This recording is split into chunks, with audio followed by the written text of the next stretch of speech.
Have you ever seen an influencer's website and thought, it must work for them, so it's gonna work for me. I'm gonna build my website like that. Well, in today's video, I'm gonna explain to you why that's not a good idea. I'm gonna review Graham Stephan's Bankroll Coffee website and give you some tips along the way. Full disclaimer, I actually think Graham's website is very good. There's a lot of very good elements to it. Normally, a lot of people just starting out or with a smaller brand can't get away with a lot of things that Graham can. And it's something I like to call the love factor. So when like millions or hundreds of thousands of people love you, you basically can build a website where there's only one link to the checkout. They will find that link, they will check out and buy something. So you can get away with a lot more on websites like that. For example, Kylie Cosmetics was the fastest growing Shopify website in 2017. And it was slow, it was very clunky. There was a lot of stuff wrong with the website. And if your website, if you're just starting out, had those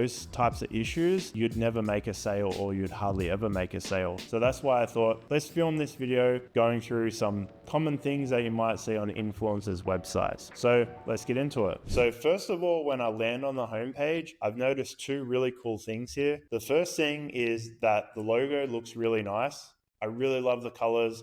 It's simple, but very good. Sometimes people overcomplicate their logo, and I really love this. The second thing is this little like mini video chatbot thing. So basically this type of app, it's basically like a chatbot on steroids, because if you're trying to build a connection with your following, if you have a big following on social media or stuff like that, something like this is really good, because you just seen like Graham, he just started a little video, welcome, and then there's some little things here. If you click through, so some of them will have another video or some will go straight to the products. I absolutely love this app. This app is right there, or I'll leave a link in the description below. It's a really cool app. I'm actually going to add it to my website, and I've been speaking to a couple of our clients about really building that connection with someone. Basically, chatbot on steroids, love it. The announcement bar here, free shipping on all US orders over $35. So this is really good for increasing average order value. So normally when you have free shipping on orders over 2 or 3 times the normal product price, it really encourages people to spend more, get that free shipping. So I really love that he did that. My 3 favorite announcement bars are free shipping on orders over X amount of dollars, a special offer, or a really cool slogan. So if you can't afford to have those 2 at the start, then a really cool slogan looks really nice. Sometimes you don't need an announcement bar as well. The main menu here, I really love this mega menu. I've been more of a fan of this lately, really like it, especially if you have really nice images. Like see when I hovered on the shop here, it's really nice images and stuff like that. If you're building a following on Instagram, TikTok, things like that, you've probably built a following with really nice images, things like that. So this little touches like this make a really big difference. Our story, subscribe and save. So this is good. Normally what I like to do is actually make a main menu for desktop and a completely different one for mobile. A lot of theme templates can't do that, but if they can't, you can write some code and it will enable it. Basically, you're building out the user experience to work really well on desktop and really well on a mobile. On desktop, I like to keep it super simple. Home, shop, about, maybe support, maybe reviews. You just want to keep it to 3 or 4 words. And in this case, when you have subscribe, I'd probably just have subscribe. But on the mobile menu, I'd probably have something like shop here, the categories, subscribe and save, information that's got like about us, contact us, really build it out. There's quite a lot of room on a mobile phone. So if we actually go to mobile here, see how you've got all this room sort of thing to really build it out. That's why having like a main menu for desktop and one for mobile works really, really well. Now the homepage here, a lot of influencers and stuff can really get away with just a very stock standard homepage, but normally most people can't get away with a homepage like this.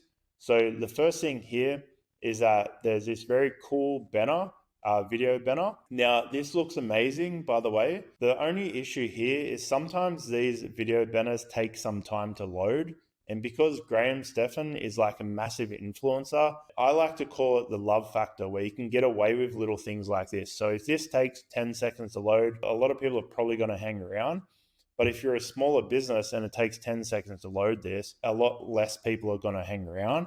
So if you have something like this, you got to make sure it loads really, really fast. Normally on the homepage, I like to give someone a good feeling, showcase the products, the prices, build trust, build a connection, and flow this page.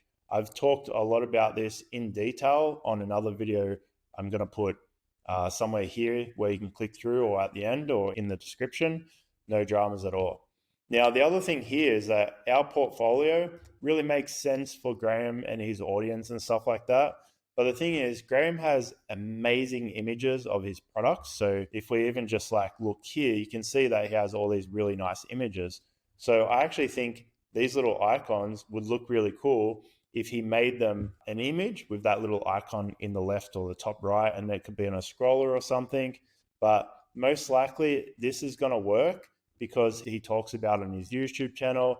People sort of know what everything's all about, and it's really on brand sort of thing.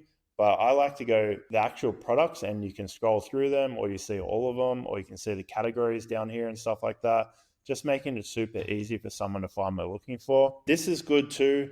Like the middle of the page, I'm all about like building trust and a connection. So some benefits, some reviews, maybe image with text, or a video about the story or something like that works really well. Then underneath that, 8 or 12 products, something like that, Instagram feed. That normally flows the page really well. The footer down here, sometimes you can keep it short and simple like he has here, join our mailing list, or cool slogan and stuff. This all fits really well with like the footer and stuff like that. So I like how this looks. It would look good on a mobile too. Yeah, so it's very small, straight to the point on a mobile phone.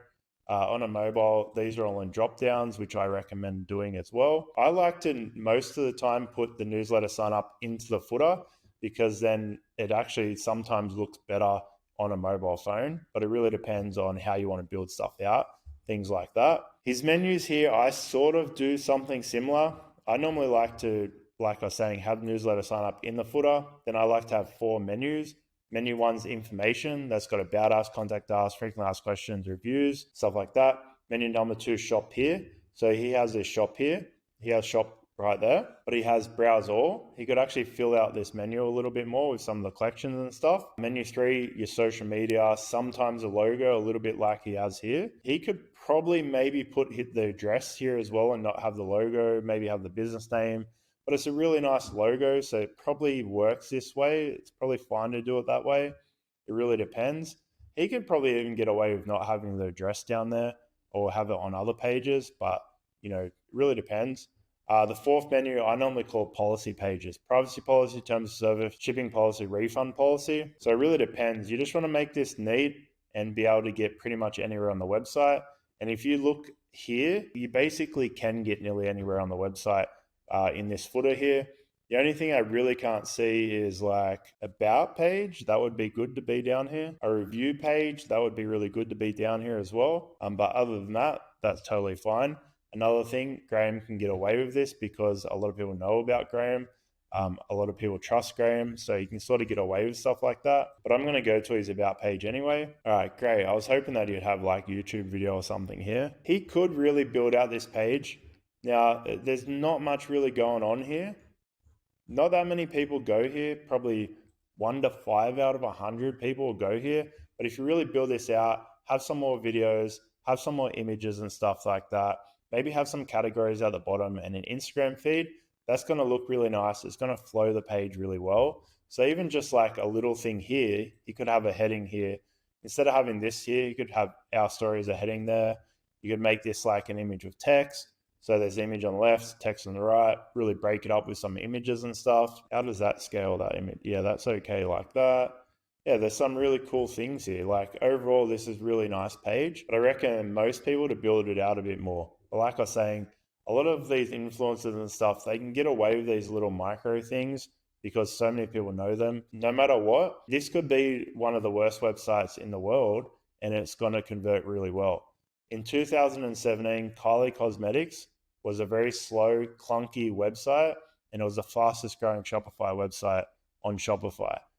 So basically, like I was sort of saying, the love factor, when people love you, you can get away with more stuff on your website. If you have a massive following, you can get away with a lot more stuff as well. I've actually noticed a trend with a lot of influencers lately. So for a long time, lots and lots of influencers didn't have very good websites. And what I've noticed lately, I've started to see a lot of influencers with much, much better high quality websites. And if you think about it, if you're sending millions of people to your website and then your conversion rate, let's say it's 2% and it's a poorly built sort of website, imagine if they got it up 0.5% or 1%, it's going to make millions of dollars extra. So like a lot of these little things on very large websites make a really big difference. But then again, like I was saying, big audience of people that love him, so he can get away with a lot of stuff. I recently seen Joey Swole, I think, the gym guy. He has a very, very good website. Similar sort of thing. He has sources, I think it was, things that you're going to eat or digest sort of thing. You really have to build out a lot of trust and have the ingredients and all that sort of stuff. He really built a really good website.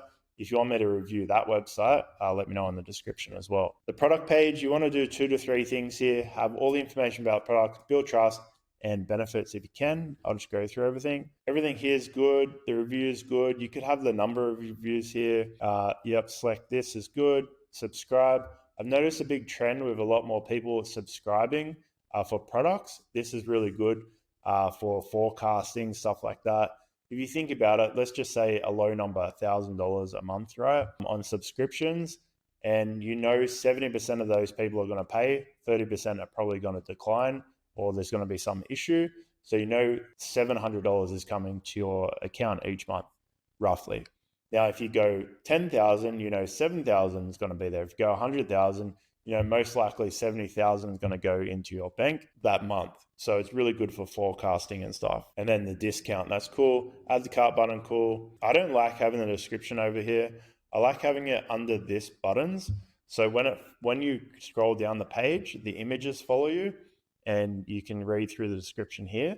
So the image is always on the left on the desktop. Most of his traffic's probably coming from mobile, so it doesn't really matter as much. This is nearly how I would do a product description, except I'd probably have a heading, have these as bullet points, and then have 1 or 2 sentences underneath. I wouldn't have the reviews in a tab. I'd have them as a section block, maybe under you may select, something like that. The other tabs I would have is probably like an ingredients tab, shipping information, returns policy. You don't want someone to leave this page to find that information. The other thing on desktop, see when you have this stuff here, there's a lot of white space here. A good rule of thumb is trying to eliminate a lot of white space on your website, especially on a mobile. You can sort of get away with it a little bit on desktop, but on a mobile, if there's lots of white space, you want to try to eliminate that. Email Slack's fine. You could even have a little upsell here where it's like add the cart, and then underneath here, it's like goes well with these 2 products or something like that. I think that would work really well. So he's got sort of like an upsell in the cart. So if you didn't do the one I was just saying, something like this works really well as well. Yeah, it's like so easy to add the stuff here. I really like this, how he's done this here. He could have special instructions. Special instructions is really good for customer service. So maybe not as much for this product, but let's just say you're buying something for a birthday and it's a Monday, for example. You need it by the weekend. In special instructions, you're probably going to say something like, is this going to arrive by Saturday, sort of thing. And when you get the order and it says that, if you know that it's not going to get there by the weekend, you can give them a call. You can arrange express shipping. There's lots of really good customer service stuff. At certain levels, it's harder to do that customer service stuff, but when you're starting out, those little types of things people really like. So I highly recommend having special instructions. It might actually be a small nightmare to have special instructions for Graham in his thing, because imagine how many people are going to leave like messages to Graham and stuff like that in the special instructions. Logo here, a lot of people forget that. I'm in Shop Pay, but if his button isn't green here, normally I'd change it to green. Doesn't look like we can ship to my office, so that's okay. But yeah, the other thing as well, a lot of potential to ship overseas and stuff like that. Australia, US, New Zealand, Canada, United Kingdom, stuff like that. Good rule of thumb with the shipping is that, let's say you're in the US, you start out in the US and get your shipping right. And then once that's right, you open up the shipping to Canada. And then once that's right, you open it up to like Australia, New Zealand, United Kingdom, maybe Europe, stuff like that. Same with if you're in Australia, you'd get the shipping going right for Australia, then you move to New Zealand, then you go to the other big countries, then you go the whole world. That's what a lot of people do. It's a lot more easier that way as well. And you'll know when it's time to ship overseas, if your product can ship overseas, because you'll get a lot of abandoned carts for international addresses. Graham probably just got a abandoned cart for me. And then that's when you sort of tell, and people will message you and stuff like that. So that's a really big thing as well. So yeah, basically 5 things that I always talk about on the website. You want to nail the homepage. You want to flow that page, do those things that I said. 2, the product page has all the information about the product and builds trust. 3, the site navigation is very easy and simple. 4, the checkout's consistent with the rest of your website. And 5, you really want to make the website mobile friendly. Most likely 50 to 90% of your traffic is going to come from mobile. So it's really important that the website works really well on a mobile. All right, so hopefully you learned some stuff there. If there's any influencers websites you want me to review, let me know in the comments. If you want me to review your website for completely free, there'll be a link in the comments. Check that out and I'll do a video review of your website, giving you tips and suggestions, absolutely free, no worries at all. Let me know in the comments what you thought also, and until next time, and like Graham would always say, subscribe, smash the like button, all that fun stuff, and see you later.